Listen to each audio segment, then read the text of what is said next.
Thank you very much, Melvina. The one thing I'm not going to do here today is give a long speech. I'm pleased to be with my colleagues in government, with Howard Golden and Abe Gurgis, Assemblyman Joe Lenthal and Vito Lopez and Senator Tom Bartoshevich, with Steve Cohn and Linda Minucci, Father Seppi and Father Vitro, with Jan Peterson, whom I've known, as she pointed out to you, for a long time. I think actually it is about 12 years since SNS Corrugated had the problem in Greenpoint. This is a very important day for a lot of reasons. What's happening here has a special significance to me, special significance to you, to all the political people, to the priests, to the whole state, and maybe even to the whole country. I come from Queens County, although Matilda, my wife, actually was born not far from right here, and I went to school in this area in Brooklyn and was raised much of my early days in Brooklyn. My old neighborhood in Queens is gone. South Jamaica, Queens. I was an altar boy in St. Monica Parish, and the parish is now all boarded up. And the place where we had our grocery store is just barely, the bricks can just barely stand one on the other. The whole community gone. It's very sad. I've taken the kids over the years back to South Jamaica, 9540 150th Street, and showed them what could happen to a beautiful neighborhood, a beautiful community. You know, when I was growing up, it was like heaven. We had everything. We had black people, white people, Italians, Irish. We had synagogues and churches. Everybody was poor, struggling, but everybody got along.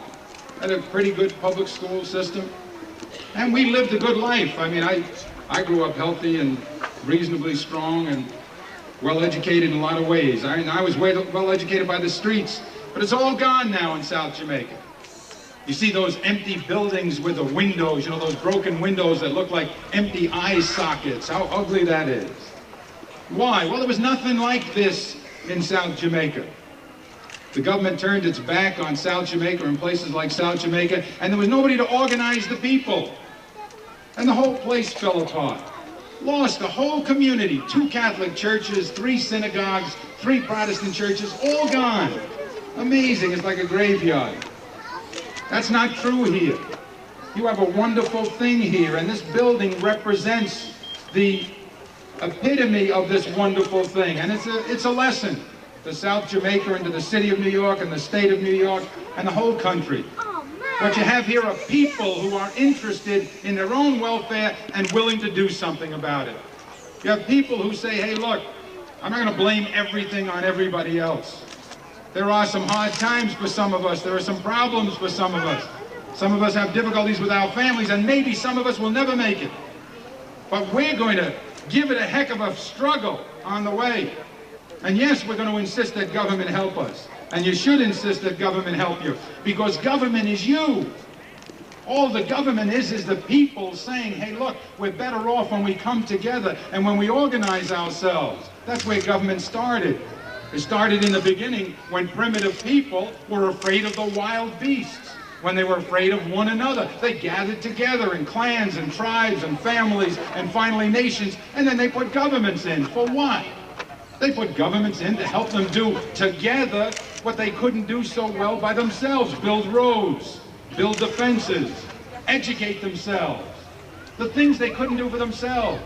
That's the principle here, that we have to work to help ourselves. The government with us, and when the government ends its effort, and we're trying very hard, I thank Jan Peterson for mentioning that the state has contributed and the city has contributed, and Howie Golden and all the councilmen and all the assembly people and the senators and the governor. Yeah, we're participating. But you're doing more than any of us. You're locking arms yourselves, and saying, hey, look, let's organize. Jan Peterson, God bless her, is a good leader. Let her put us all together. Let's use all of our intelligence, all of our strength, all of our beauty to put this together. Help ourselves. Help teach ourselves. Help reinforce ourselves.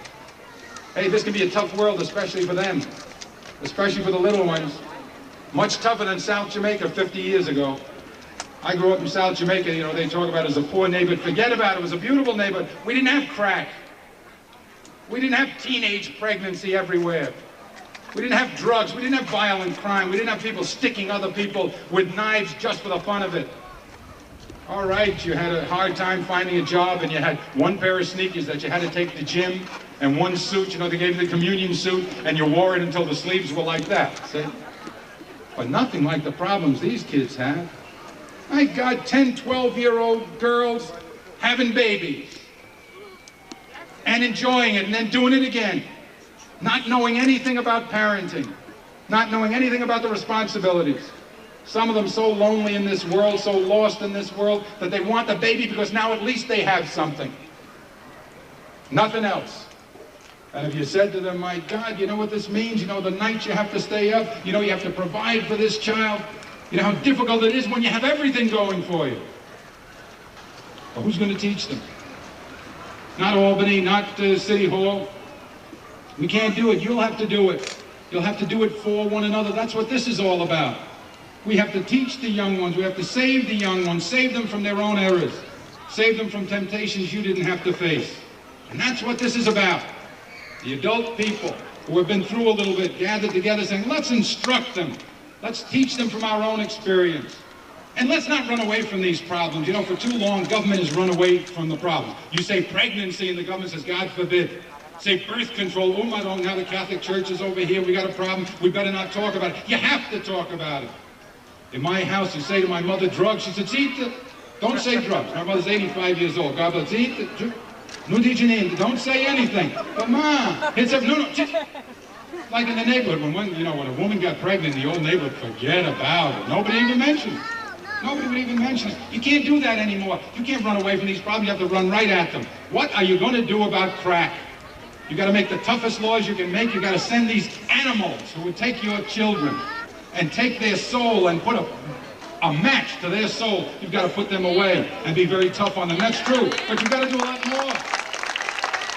You know, you have to do a lot more. We'll do that. We're making laws. We're going to go back to Albany. We're going to get more judges. We're going to build prisons. You're going to do all of that. But that's not the answer. You know what the answer is? The answer is we have to get to them. And we have to teach them not to take the stuff. You believe in contraceptives, the schools should give out contraceptives, big argument there too. All right, we won't argue about it. Certainly birth control, planning, okay, maybe if you feel it's not a sin, it's not wrong, if you feel it's good, terrific, you do it. But all the planning in the world won't prevent them from doing the act if they want to do it. Whether it's pregnancy, whether it's drugs, the answer is to get these little ones before they get spoiled and teach them dignity. Teach them what they're worth. Teach them not to take the drugs, not because they'll go to jail if they do, but because they're going to destroy themselves if they do. Teach them that there is a time and a place for making love, that it's a beautiful thing, a beautiful gift. Of all the gifts that God has given us, maybe none is better than the gift of making love, of expressing your feeling for someone, your affection for them. But there is a way to use the gift, and you can spoil the gift. Teach them the magnificent gift of being able to bring children in the world. What miracle is greater than that? The ultimate miracle, the miracle of life. We have to get to them and teach them to forget everything they see on the television and the garbage that they're reading in the books and some of the stuff they're picking up off the walls of their neighborhood buildings. And teach them a wonderful miracle that this is and how to deal with it, with respect, with care, with prudence. The only answer, the only way you can make them safe is to teach them to take care of themselves, to understand that nothing is more important than their life, their beauty, their soul, their future, and that most of it, like this community, controls its own destiny. They control their own destiny. That's our job, is to teach them by example, yes, but we're all imperfect and we make a lot of mistakes, unfortunately, and the example we've given them isn't as good as maybe as it should be. So we have to try harder in places like this, in facilities like this, to teach them about drugs, to teach them about love, to teach them about life. And maybe the best way to teach them, maybe the best example you can give them, is to hold them, to hug them, to kiss them, to cry for them, to spend time with them. Without ever giving a speech, they'll know what that means. They'll know what love means. They take it from your breast. They'll take it from your arm. They'll feel your love touching them every day, just in your concern, your compassion, your attention. And maybe that's the best message of all. It's the message my mother and father taught me, and they couldn't speak the language. and I learned it very well. It's the message you're delivering to them in this place with Jan Peterson and all your friends gathered together. It's a wonderful thing you're doing. I'm proud to be here with you. God bless you. My main concern is basically drugs and childhood pregnancy, because I became pregnant when I was a young teenager. But the main problem was, when I was growing up, is that my mother told me this outrageous story that the stork brought the child, and I believed it. You know, my mother didn't prepare me for anything. I had to basically learn it on my own, probably because she was also a single mother, and it's a little bit hectic when you're trying to work to support your family and be a mother and be also a father figure. And going towards drugs. Well, let's stay with that, please. How many of the young women now who get pregnant because they didn't know how to avoid it? I mean, that ignorance level must be low now. Yes, now there Not is. like a generation But ago. I feel that teenagers nowadays shouldn't be getting pregnant the way they are now. I'm staying with why they're getting pregnant. It's not because they're making mistakes. Okay, and then Wanda, Yes. and then What is your name, please? Wanda. How old are you, Wanda? I'm sorry? 16. Yes, okay, Wanda. I have a child, but it wasn't like being ignorant or anything, getting pregnant. But I'm still with my babies. Some people don't, it's not fortunate about it. And some people get pregnant to think that they're going to keep their man from this other girl. I see. But it I don't see. be like that. So they do it. So It's now- basically a not- rule of survival. excuse me. So not a lot of them get pregnant out of ignorance. No. So that if we gave them, you know, whatever they needed, contraceptive devices, etc., They won't use it. they won't use it. They want to do it because they want to do it. And now, Some people, all right, the reasons, no, excuse me, the reasons they want to do it, gave me one good reason. You know, they feel they can hold on to their man. Do any of them do it because they think they can get a check from the state and it's an easy way to live? they Also- think, some of them think that the more children they have, the more they go up.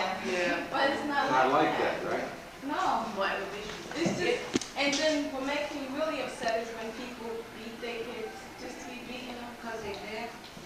You mean a child, They be- when a young person has her own child and then she abuses the child. Yeah, and I see a lot of that going on around.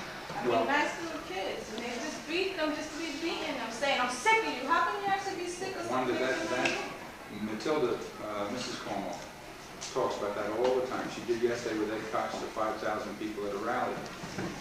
She's very much into this whole question of child abuse, and it's a terrible, terrible problem. What do we do? How do we help? Take the kids away from them. Oh yeah, but how do we avoid the pregnancies? How do we get to the young women and young men? There's no By teaching it in school. Say, Yeah, I think they are teaching it in school, but I think the concern should come really from the parents. The parents should try to relate to their children a little bit more. Because I sit down and I speak to my kids. Is it being taught in school? Yeah. And now how many people here heard it in school, got educated in school on sex? Any of you? Any of you? No? well, Rosie, my you daughter's did? taking classes. She has Let me ask you a quick question. It has to be the last one. I could go on all day with you because you understand it better than most of us do. Should we let the public schools give a 14-year-old girl a diaphragm? No.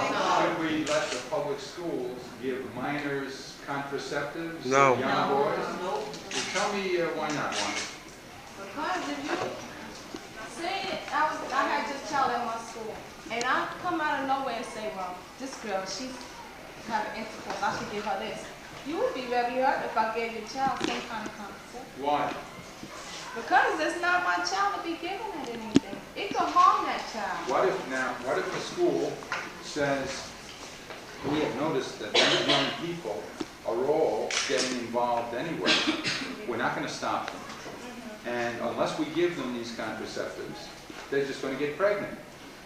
So we may as well give them the. That's what they're saying. But you put a label on it. Wait. You guys go so fast. What do you think?